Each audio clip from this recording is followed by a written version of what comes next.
ریاضی، یہ نام سنتے ہی بہت سے لوگوں کے دل میں ایک خوف سا بیٹھ جاتا ہے۔ کیا یہ سچ میں اتنی مشکل ہے؟ یہ ہمیں بتاتی ہے کہ کسی بھی بڑے مسئلے کو چھوٹے آسان حصوں میں کیسے تقسیم کیا جائے اور پھر منطق یعنی لاجک کا استعمال کر کے حل تک کیسے پہنچا جائے۔ سچ پوچھیں تو یہ اصل میں منطق کی زبان ہے۔ اور یہ بات 100% درست ہے۔ ذرا سوچیں، ہمارے ہاتھ میں موجود اسمارٹ فون کیسے کام کرتا ہے، یہ بڑے بڑے پل کیسے بنتے ہیں، یا وہ کمپیوٹر گیمز جو ہم کھیلتے ہیں، ان سب کی بنیاد میں، ان سب کے پیچھے ریاضی کی ہی طاقت ہے۔ اور بات صرف بڑی بڑی ایجادات کی نہیں ہے، ہمارے اپنے مستقبل کے لیے میٹرک کی ریاضی سب سے اہم ہے۔ چاہے کوئی ڈاکٹر بننا چاہے، انجینئر یا پھر IT کا ماہر، یہ وہ بنیاد ہے جس پر کیریئر کی عمارت کھڑی ہوتی ہے۔ یہ وہ منطقی سوچ فراہم کرتی ہے جس کی ضرورت آگے چل کر ہر فیلڈ میں پڑتی ہے۔ تو میٹرک کا نصاب آخر بنایا کیسے گیا ہے؟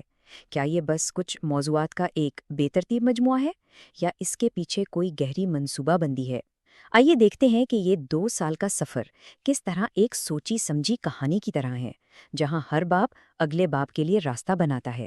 اس کو ایک عمارت بنانے کی طرح سمجھے۔ 9ویں جماعت اس عمارت کی بنیاد ہے۔ یہاں ریاضی کی زبان، اس کے اصول اور بنیادی اوزار سیکھے جاتے ہیں۔ اب سوچیں، اگر یہ بنیاد ہی کمزور رہ گئی تو جب 10ویں جماعت میں اس پر دیواریں اور چھت ڈالنے کی کوشش کی جائے گی تو کیا ہوگا؟ سب کچھ گر جائے گا۔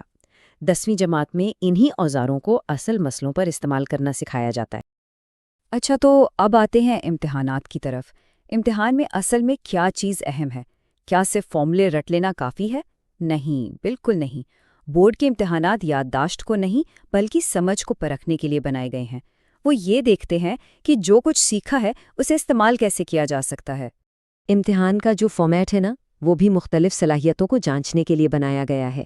MCQ سے بنیادی سمجھ کا پتہ چلتا ہے۔ مختصر سوالات یہ دیکھتے ہیں کہ تصورات کو لاگو کرنا آتا ہے یا نہیں، اور جو لمبے سوالات ہیں وہ یہ پرکھتے ہیں کہ ایک پیچیدہ مسئلے کو شروع سے آخر تک کیسے حل کیا جاتا ہے۔ اور یہ سب سے اہم ہے، اسے غور سے سمجھیں۔ امتحانات میں شارٹ کٹ نہیں بلکہ طریقہ کار دیکھا جاتا ہے۔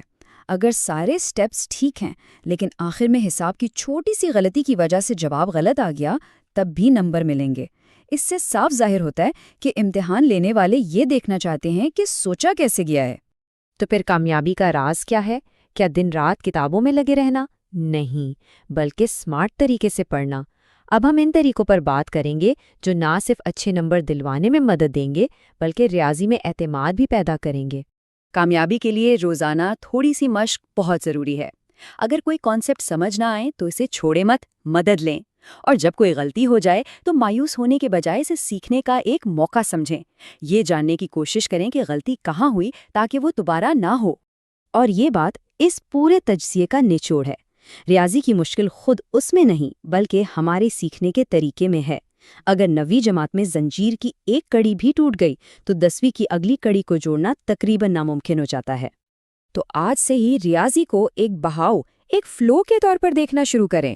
ایک کانسیپٹ کو اچھی طرح سمجھیں، پھر اگلے پر جائیں، اور یاد رکھیں یہ صرف امتحان پاس کرنے کی بات نہیں ہے، یہ ایک ایسا ہنر سیکھنے کی بات ہے جو زندگی کے ہر موڑ پر مسئلے حل کرنے اور اعتماد کے ساتھ آگے بڑھنے میں مدد دے گا۔